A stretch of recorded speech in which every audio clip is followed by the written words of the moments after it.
సహ్యపాదోద్భవే దేవి శ్రీశైలోత్సంగగామిని కృష్ణవేణీతి విఖ్యాత మమ పాపం వ్యపోహతు. శివాయ గురవే నమః. శ్రీమాత్రే నమః. శ్రీ విష్ణురూపాయ నమః శివాయ. శ్రీకృష్ణవేణ్యై నమః. పరమ పావనమైన కృష్ణానది వివిధ ప్రాంతాల్లో ప్రవహిస్తూ వస్తూ అమరేశ్వర తీర్థం దగ్గర ఏ విధంగా భాషిస్తూ ఉన్నది చెప్పారు. ఈ అమరేశ్వర మాహాత్మ్యం ప్రత్యేక అధ్యాయంగా స్కాంద పురాణంలో చెప్పబడుతున్నది.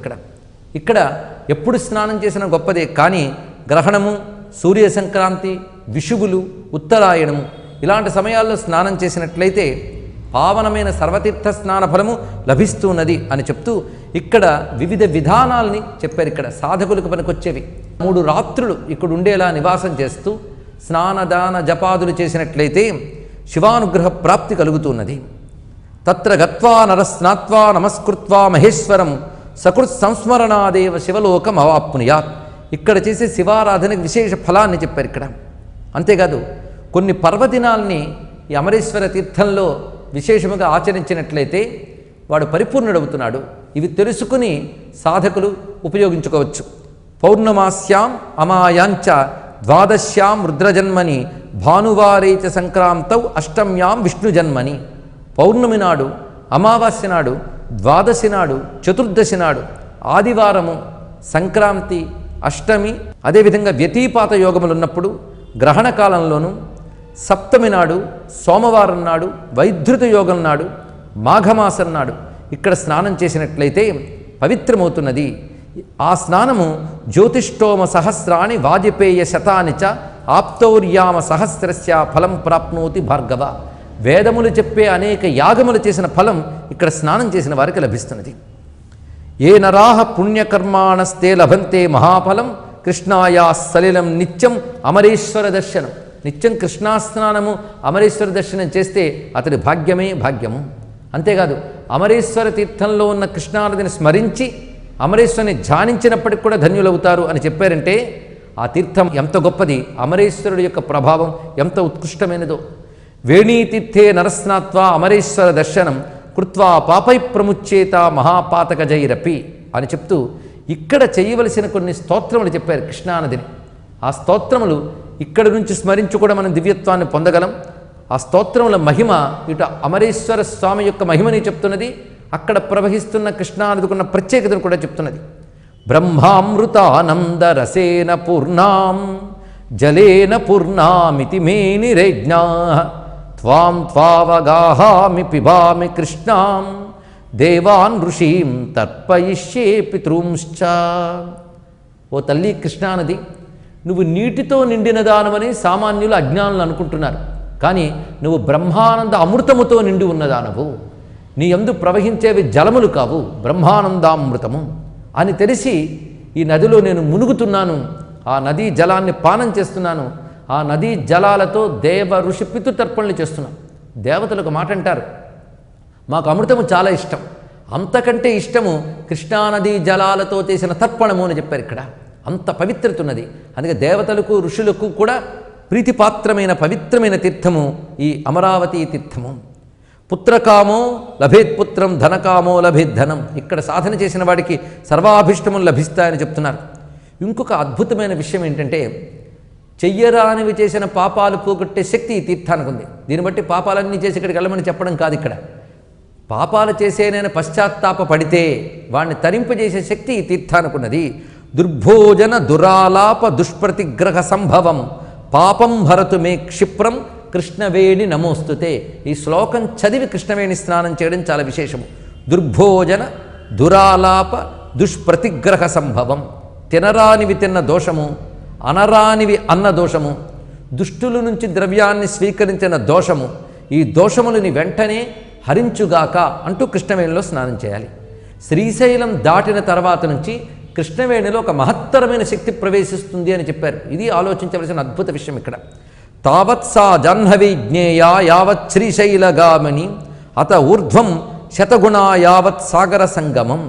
సరిగ్గా శ్రీశైలం వరకు వచ్చే వరకు ఈ కృష్ణవేణి అనేది గంగతో సమానముగా శక్తి కలిగి ఉంటుంది.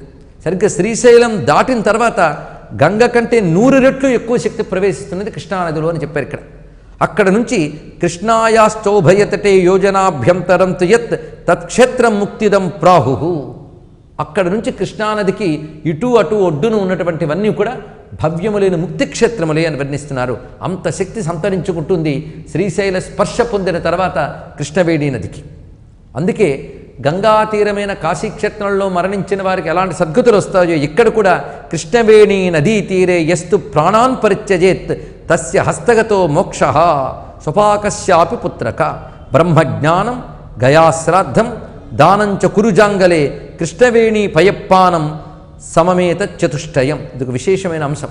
బ్రహ్మజ్ఞానము, గయాశ్రాద్ధము, కురుక్షేత్రములో చేసిన దానములు, వీటికి ఎంత మహిమ ఉంటుందో కృష్ణవేణి జలపానానికి అంత మహిమ ఉన్నది అని చెప్తున్నారు. అలాంటి కృష్ణవేణి నమస్తుభ్యం సర్వపాప ప్రణాశని భక్త్యా దత్తం మయాదేవి గృహాణాఘ్యం సరిద్వరే. కృష్ణవేణిలో స్నానం చేసేటప్పుడు ముందు ఆ నదికి నమస్కారం చేసే విధానం చెప్తున్నారు ఇక్కడ. నదీ జలాలకి నమస్కారం చేసి ఆ జలములకి అర్ఘ్యం ఇవ్వాలి. స్నానానంతరం ఆ నదీ జలములతోనే ఆ నదికి అర్ఘ్యం ఇవ్వడం అనేది చెప్తున్నారు. విష్ణుదేహాత్ సముద్భూత శ్రీశైలోత్సంగగామిని కృష్ణవేణీతి విఖ్యాత మహాపాపం వ్యపోహతు. ఇదొక మంత్రం చెప్పారు ఇక్కడ. విష్ణుదేహము నుంచి ఉద్భవించినది, శ్రీశైలములో చేరి ప్రవహించినది కృష్ణవేణి అని పేరు పొందని పవిత్ర నది మహాపాపములను కూడా నశింపజేయుగాక అని చెప్తూ తతశైవాని తీర్థాని వైష్ణవాన్యఘాని చ పదే పదే వసంత్యత్ర వక్తుంతాని క్షమేతక. ఇక్కడ నుంచి ఈ పుణ్యనదిలో ఉన్నటువంటి తీర్థములు శైవ తీర్థములు, వైష్ణవ తీర్థములు అని చెప్పబడుతుంటాయి. అవి లెక్కలేని విధంగా ఉన్నాయి. వాటి యొక్క వైభవాలని, మహిమల్ని వర్ణించడం ఎవరి వల్లనవుతుంది అంటున్నాడు ఋషి. అంత మహిమాన్వితమైనటువంటి క్షేత్రములు ఈ తీరాల్లో ఉన్నాయి. అలా వివిధములైనటువంటి దివ్య క్షేత్రములను ఏర్పరచుకుంటూ ప్రవహిస్తున్నటువంటి కృష్ణవేణి నది సరిగ్గా వచ్చేటప్పటికల్లా కీల పర్వతమునకు పర్వతం ఎదురైంది. ఆ పర్వతం మహోత్తుంగంగా వ్యాపించి ఉన్నది. ఆ పర్వతం అడ్డుకున్నది కృష్ణవేణి నది, సముద్రంలోకి వెళ్ళనివ్వకుండా. అప్పుడు దేవతలు ఆ పర్వతాన్ని స్తుతించారు. ఆ కీల పర్వతాన్ని, స్వామి నువ్వు అనుగ్రహించు, కృష్ణవేణికి దారినివ్వు అని చెప్పగానే పర్వతాన్ని గౌరవిస్తూ ఉన్నటువంటి కృష్ణానది ఎప్పుడైతే పర్వతుడు సమ్మతించాడో అప్పుడు ఛేదించడం మొదలుపెట్టింది. హుంకారమాత్రేణ ఆ కృష్ణవేణీదేవి హుంకరించగానే ఆ పర్వతం భేదింపబడింది. దాని పేరు కీల పర్వతము. కీల అంటే అగ్నిజ్వాల అని అర్థం. నారసింహతీర్థము నుంచి విస్తారమైనటువంటి పర్వతము కీల పర్వతముగా ఉండేది ఆ రోజుల్లో. ఒక అగ్నిజ్వాల ఆకారములో ఉండేది ఇక్కడ. అలాంటిది ఇప్పుడు కృష్ణవేణి చీల్చింది, 2 భాగాలుగా చీల్చి ప్రవహిస్తున్నది. ఈ కీల పర్వతం యొక్క విశేషం ఏమిటంటే ఈ కీల పర్వతము దివ్యమైన శక్తి క్షేత్రముగా చెప్పబడుతున్నది. అందుకే ఈ పర్వతాన్ని గౌరవిస్తూ కృష్ణవేణి నిలిచిపోయింది. ఎలాగైతే శ్రీశైలం దగ్గర నిలిచిందో ఆ విధంగా. ఏమిటా శక్తి క్షేత్ర మహాత్మ్యం అంటే వివరిస్తూ చెప్తున్నారు ఇక్కడ. దుర్గా దుర్గైక శరణ సర్వదేవైరభిష్టుత దుర్గమాక్షాసురం హత్వా వసత్తత్రైవ పూజిత. అది దుర్గాక్షేత్రము. ఆ కీల పర్వతంపై దుర్గాదేవి ఉన్నది. దుర్గమాసురుడు అనే అసురుణ్ణి సంహరించి దేవతల ప్రార్థన మేరకు ఆ తల్లి అక్కడ నివసిస్తూ ఉన్నది. అంతేకాదు మల్లికార్జునుడు కూడా అక్కడ ఉన్నాడు. అంటే శ్రీశైల మల్లికార్జున క్షేత్రము నుంచి చాలా భాగము శ్రీశైల ఖండము అని చెప్పబడుతున్నది. అందుకే దుర్గాక్షేత్రం కూడా శ్రీశైల ఖండంలోకే వస్తుంది. ఆ కారణం చేతనే ఈ పరిసర ప్రాంతాల్లో ఉన్న శివునికి అంతరికి కూడాను మల్లికార్జునుడు అనే పేరు కనబడుతున్నది. అదేవిధంగా పెదకాకాని అనబడే చోటు కూడా మల్లికార్జునుడి పేరే. ఇక్కడున్న శివరూపములని మల్లికార్జున నామంతో వ్యవహరించడానికి కారణం ఏంటంటే శ్రీశైల ఖండములో భాగములు గనక. ఆ విధంగా ఈ పవిత్రమైనటువంటి క్షేత్రంలో కీల పర్వతంపై మల్లికార్జున దేవశ్చ ఆయాతో వసతిం కరోత్. మల్లికార్జున సమేతంగా అమ్మ దుర్గాదేవి ఇక్కడున్నది. అలాంటి ఆ దుర్గాదేవిని గౌరవించి నమస్కరించింది కృష్ణవేణి. దుర్గాదేవి సమ్మతించిన తర్వాత పర్వతాన్ని భేదించుకు వెళ్ళింది. అదే కనకదుర్గా మందిరమైనటువంటి విజయవాటికలో ఉన్న భవ్య పర్వతం. దాని పేరు కీల పర్వతం. దీనికి ఇంద్ర అనే శబ్దం కూడా కలిపి ఇంద్రకీల పర్వతము అని కూడా వ్యవహారం వచ్చినది. నిజానికి ఇంద్రకీలాద్రి అని హిమవత్ పర్వత ప్రాంతాల్లో ఒకటి ఉన్నదని భారతం వర్ణిస్తున్నది. కానీ దక్షిణాపథంలో దానితో సమానమైన పవిత్ర పర్వతము ఈ కీల పర్వతము లేదా ఇంద్రకీల పర్వతము. ఇక్కడ తల్లి వసించిన తర్వాత బంగారు కాంతులతో ఉన్నది ఇక్కడ జగదంబ దుర్గాదేవి. కనక కాంతులతో ప్రకాశిస్తోంది కనుక ఈ తల్లి పేరు కనకదుర్గా అని వచ్చినది. అదే వర్ణిస్తున్నది ఇక్కడ పురాణం. అందుకే అమ్మవారు ఇక్కడ స్వర్ణకాంతులతో ఉన్నది గనక అనే వర్ణన గుర్తుపెట్టుకోవలసింది. ఎందుకంటే కనకవర్షం కురియడం చేత కనకదుర్గ అయిందని కథ చరిత్రలో చెప్తున్నారు. కానీ పురాణంలో మాత్రం అమ్మవారు స్వర్ణదుర్గ, అంటే కనకం అంటే ప్రకాశం అని అర్థం. మంచి బంగారు కాంతులతో భాసిల్లుతూ ఉంది కనుక కనకదుర్గ అని చెప్పబడుతుంది. అయితే చారిత్రకంగా తదనంతర కాలంలో మాధవవర్మ అనేటువంటి మహానుభావుని యొక్క ధర్మాచరణకు సంతోషించి అమ్మవారు ఇక్కడ కనకవర్షాన్ని కురిపించారు. అందుకే కనకదుర్గ అని ఆ పురము విజయవాటిక అని చెప్పబడుతున్నది. ఈ మహాపర్వతం సామాన్యమైనది కాదు. ఒకప్పుడు ఒక రాజధాని నగరానికి కోటగా ఉండేది. అంత పవిత్రమైన పర్వతం ఇది. చారిత్రకంగా కూడా ప్రశస్తి చాలా ఉన్నది. ఇక్కడ బీజవాటిక, ఇక్కడ ఈ తల్లి ప్రవహించడం చేత అనేక ఔషధ బీజములు మొలకెత్తే గనక ఇది బీజవాటిక అయి, ఈ బీజవాటిక క్రమంగా బెజవాడ అయింది, అదే విజయవాడ అయింది అని కొందరు వ్యాఖ్యానిస్తున్నారు. అంతేకాదు ప్రాకృత భాషలో బెజ్జువాడ, బెజ్జంవాడ అనే పేరు కూడా కనబడుతున్నది. ఇక్కడ ఆ ప్రాకృత భాష జన్యమైన శబ్దమే విజయవాడ అని చెప్పబడుతున్నది. ఇది చారిత్రక ప్రశస్తితో పాటు పవిత్రత కలిగినది. ఇక్కడ నది నిధి రెండూ ఉన్నాయి విజయవాటికలో. నది కృష్ణానది, నిధి దుర్గాంబ. అంతేకాదు ఈ తీరములో అనేకములైనటువంటి శివక్షేత్ర, విష్ణుక్షేత్ర, శక్తిక్షేత్రములు భాసిల్లుతున్నాయి. ఈ పర్వతం యొక్క పాదభాగంలో విజయేశ్వర స్వామి అని శివుడున్నాడు. పర్వతం పైభాగంలో మల్లికార్జున సమేత అయినటువంటి దుర్గాదేవి ఇక్కడ ప్రసిద్ధి చెంది ఉన్నది. ఇక్కడ ఈ నదిలో స్నానం చేసి దుర్గాంబను దర్శించి మల్లికేశ్వరుని ఆరాధించినటువంటి వారు ధన్యులు అని చెప్తూ సర్వదేవమయో హ్యద్రిహి సర్వదేవాత్మక శివ. చిత్రం ఏంటంటే ఈ భాగం ఎప్పుడైతే విభజింపబడిందో ఆ విభజించిన భాగం ఆ కీల అది నృసింహావాసముగా చెప్పబడుతున్నది అన్నారు. ఆ నృసింహావాసమైనదే మంగళగిరి అని ప్రస్తుతం వ్యవహరిస్తున్నటువంటి ప్రాంతము. ఇక్కడ సొరంగ మార్గంలో ప్రవేశించింది కృష్ణానది. అటువైపు భాగం మంగళగిరి అని చెప్పబడుతున్నది. అది అద్భుతమైనటువంటి నృసింహక్షేత్రముగా వివరిస్తున్నారు. ఇక్కడ హుంకార శ్రవణాదేవ గిరిస్తు బిభిదేతదా ఆదాయ పర్వతం హస్తై క్షిప్త్వా క్రోశద్వయేతదా జగామ స్వైరగమన పతి సంయోగమిచ్చతి తత్క్షేత్రం ముక్తిదం ప్రాహు అంతరా పర్వతస్య హి కీలాద్రి దక్షిణే భాగే నృసింహో యత్ర తిష్టతి. ఈ కీలాద్రికి దక్షిణం వైపు నృసింహస్వామి ఉన్నారు అన్నారు. అదే మంగళగిరి అని చెప్పబడుతున్నది. నేటికి మంగళగిరి అగ్నిపర్వతమే. దాన్ని కీలాద్రి అని చెప్పడంలోని విశేషాన్ని కూడా ఆలోచించాలి ఇక్కడ. అంటే దీని యొక్క అగ్నిజ్వాలా తత్వాన్ని ఋషులు దర్శించారు. ఆ అగ్నిజ్వాలా తత్వానికి అగ్నిస్వరూపుడైన నృసింహతత్వానికి ఏదో సంబంధం ఉన్నది. అందుకే మంగళగిరిని కూడా ఇక్కడ స్మరించడం జరిగినది. ఈ పరిసర ప్రాంతాల్లో ఫల్గుణ తీర్థము, శంఖతీర్థము, త్రిశూల తీర్థము, ఇంద్రతీర్థము ఇత్యాది పేర్లతో అనేక తీర్థములు ఉన్నాయి. అదేవిధంగా అమరావతి నుంచి ఇక్కడ వరకు ఉన్నటువంటి ఈ చోట్లన్నీ విశేషములే. అమరావతి దగ్గర కూడా పంచలింగములు ఉన్నాయి అనే అంశాన్ని కూడా ప్రస్తావన చేస్తున్నారు. శక్తిక్షేత్రములు, శివక్షేత్రములు, విష్ణుక్షేత్రములతో విరాజిల్లుతున్నటువంటి కృష్ణవేణి తీరభూముల్లో అమరావతి నుంచి ఒక ప్రత్యేకత కనబడుతూనే ఉన్నది. ఆ అమరావతి దగ్గర 5 లింగములు ఉన్నాయి అని చెప్తున్నది పురాణం. ప్రణవేశ అగస్త్యేశ కోశలేశస్తథైవ చ సోమేశ పార్థివేశ్చ పంచలింగాత్మక శివ. పంచలింగాత్మక శివస్వరూపమున్నది అక్కడ. ప్రణవేశ్వరుడు, అగస్త్యేశ్వరుడు, కోశలేశ్వరుడు, సోమేశ్వరుడు, పార్థివేశ్వరుడు. ఈ పురాణములు చెప్తున్న క్షేత్రములన్నీ యథాతథంగా ఉండడం కూడా నేటికీ కనబడుతున్న ఒక వాస్తవం. పురాణాల ఆధారంగా ఈ క్షేత్రాన్ని తెలుసుకుంటూ వృద్ధి చేసి సత్ఫలితాన్ని పొందవలసిన బాధ్యత ఆస్తిక జనులందరిపైన ఉన్నది. ఎప్పుడైతే మంగళగిరిని కూడా ఏర్పరిచి అక్కడ నృసింహస్వామి యొక్క వైభవాన్ని ఆవిష్కరించిందో తల్లి, అక్కడి నుంచి ప్రవహిస్తూ అనేక తీర్థములు ఏర్పరుస్తున్నది. అందులో ఫల్గుణ తీర్థము ఇత్యాదులు చెప్పబడుతూ ఉభయ రామేశ్వర తీర్థములు ఉన్నాయి. అంటే కృష్ణానదికి అటు ఇటు రామచంద్రమూర్తి చేత ప్రతిష్ఠితమైనటువంటి శివలింగములు ఉన్నాయి గనక రామేశ్వర తీర్థములు అని చెప్తున్నారు. అంతేకాదు రామతత్వంతో కూడిన శివతత్వం అక్కడ ఆ రూపములుతున్నదని కూడా భావించవచ్చు. కృష్ణాయాశ్చోభయతటే లింగం రామేశ్వరం విభుం రామ ప్రతిష్ఠితం యత్ర తత్ర ముక్తిర్న సంశయ సర్వానభీష్టాన్ ప్రాప్నోతి కృతకృత్యస్స భార్గవ.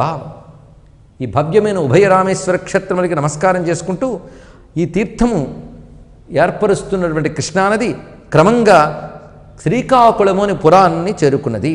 ఇది కాకుళపురమని శ్రీకాకుళపురము అని చెప్పబడుతున్నది. ఇక్కడికి ఈ తల్లి ప్రవేశించిన తర్వాత ఏర్పడిన పవిత్రత మరింత ఉత్కృష్టము. ఇక్కడ పరమేశ్వరుడు, విష్ణువు ఇద్దరూ ఉన్నారు. అది ప్రత్యేకత, శ్రీకాకుళము యొక్క ప్రత్యేకత. దీనికి ఇటువైపు చారిత్రక ప్రశస్తి కూడా ఉన్నది, పౌరాణిక ప్రభావం కూడా ఉన్నది. ఇక్కడున్న శివుడు ఏకరాత్ర ప్రసన్నేశుడు, అంటే ఒక్క రాత్రి ఆరాధనతోనే అనుగ్రహించే దేవుడు. ఏకరాత్ర ప్రసన్నేశ శివస్తత్రైవ సన్నిధిం చకార భక్తవాత్సల్య కారణాన్ మునిసత్తమాహ. భక్తవాత్సల్యము చేత పరమేశ్వరుడు ఇక్కడ అనుగ్రహ స్వరూపుడి భాసిస్తున్నాడు. బ్రహ్మా విష్ణుశ్చ రుద్రశ్చ సర్వే దేవా సహర్షహ్య. ఇక్కడ ఉన్నటువంటి వాళ్ళందరూ కూడా బ్రహ్మ విష్ణు రుద్రాదులతో మొదలుకుని అనేక దేవతలు ఎక్కడున్నారు అని చెప్తూ అగస్త్య మహర్షి తపస్సును ఆచరించినటువంటి చోటు ఇది. ఇలాంటి ఈ శ్రీకాకుళంలో కృష్ణానది స్నానం చేసి ఏకరాత్ర ప్రసన్నుడు అయినటువంటి మల్లీశ్వరుని ఆరాధించాలి అన్నారు ఇక్కడ. అంటే ఇక్కడ ఉన్న శివునికి మల్లీశ్వరుడు అని పేరున్నది. మనం మునిపే చెప్పుకున్నాం, శ్రీశైల ఖండం అంతా కూడా మల్లీశ్వర మల్లికార్జున నామాలతో ఉంటారు. అందుకే ఇక్కడ ఉన్న మల్లీశ్వరుడికి ఏకరాత్ర ప్రసన్నేశ్వరుడు అని పేరు కూడా చెప్పబడుతున్నది. ఇక్కడ కృష్ణానది స్నానము మల్లీశ్వర దర్శనము అత్యంత ఫలప్రదాయకం.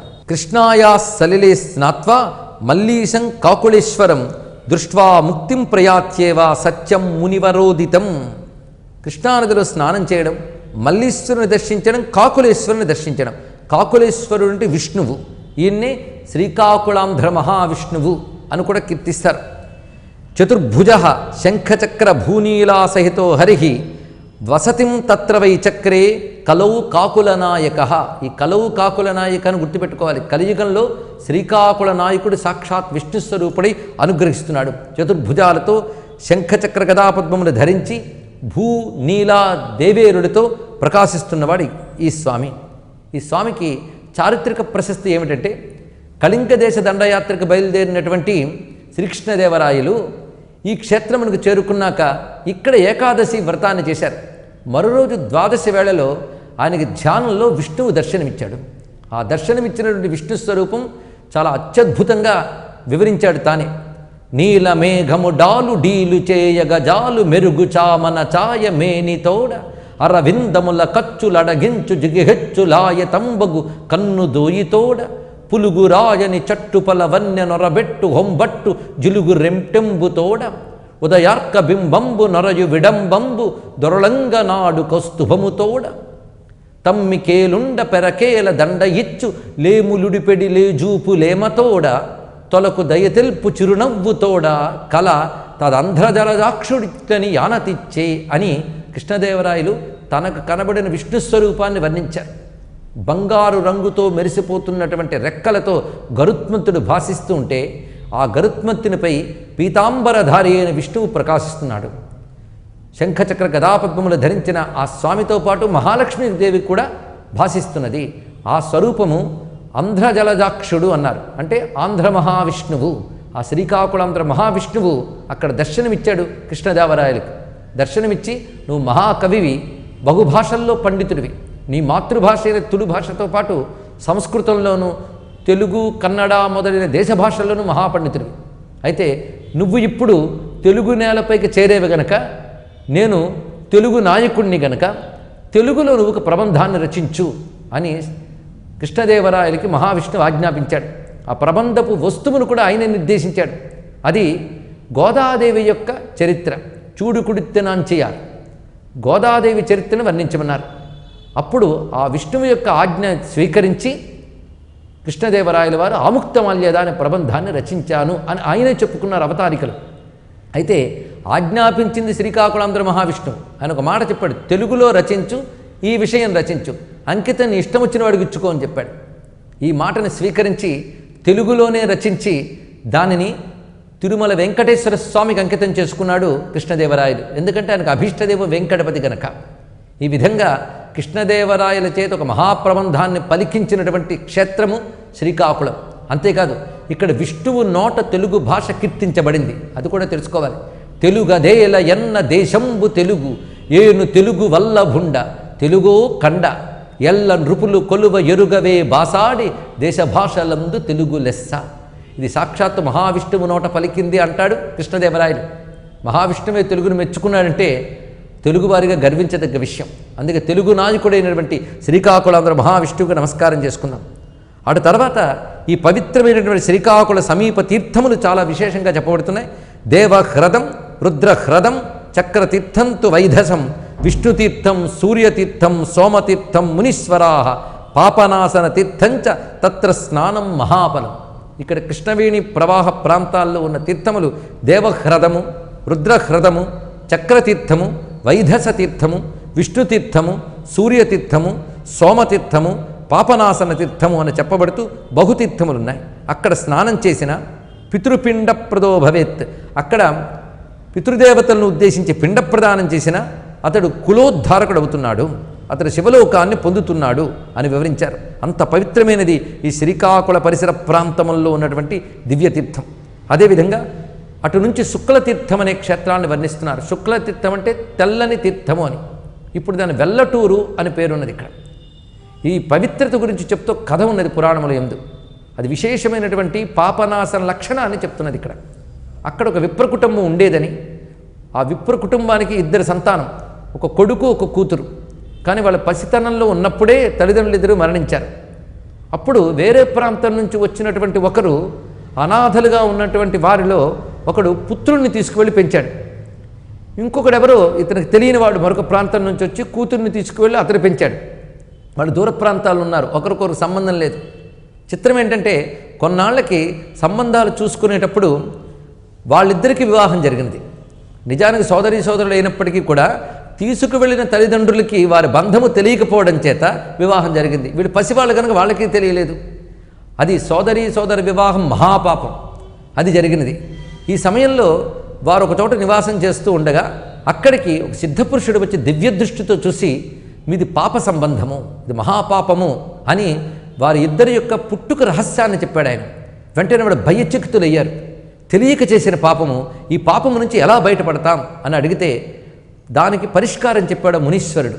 వారు ఉభయుల పాదములకి సంకెళ్ళు వేసి ఇక్కడ కృష్ణా తీరం వద్దకు తీసుకువచ్చి కృష్ణానదిలో మునగమని సమంత్రకంగా స్నానం చేయించాడు.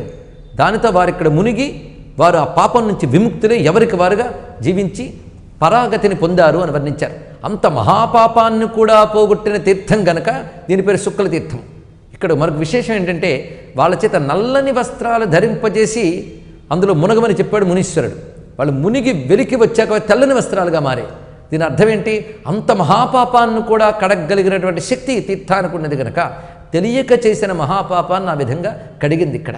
అంత భవ్యమైన తీర్థం కనుక దీన్ని శుక్ల తీర్థం అంటారు. నేటి వ్యవహారంలో దీని పేరు వెల్లటూరు అని చెప్తున్నారు. ఈ తీర్థము తీరమునందు కూడా పరమేశ్వరుడు వెలసి ఉన్నాడు. అదేవిధంగా విష్ణు తీర్థముగా విష్ణువు కూడా వెలసి ఉన్నాడు.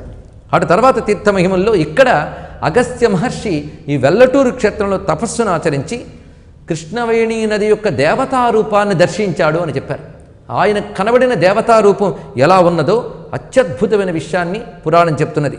శుద్ధ స్ఫటిక సంకాశాం ద్విభుజాం పద్మధారిణీం శివమూర్తిధరాం దేవీం కృష్ణాం త్వాం ప్రణతోస్మ్యహం. శుద్ధ స్ఫటిక సంకాశాం, తల్లి మేనిఛాయ విష్ణువు వలె నీలమేఘఛాయలతో ఉన్నప్పటికీ అత్యంత నిర్మలముగా ఉంది గనక ఇక్కడ శుద్ధ స్ఫటిక సంకాశం అన్నారు. 2 చేతులతో ప్రకాశిస్తున్న మూర్తిగా దర్శనమిచ్చింది.